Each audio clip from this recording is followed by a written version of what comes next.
kung makikita nyo, nandito na naman tayo sa tapunan na paborito natin puntahan. Dahil dito lagi tayo nakakapulot dito ng mga kapaki-pakinabang pang bagay. Ngayon parang may TV rito sa loob ng bin na to. Tingnan nyo. Ayan. Oh, positive.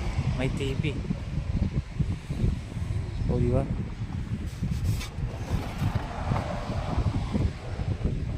Ayan. Makikita nyo. TV.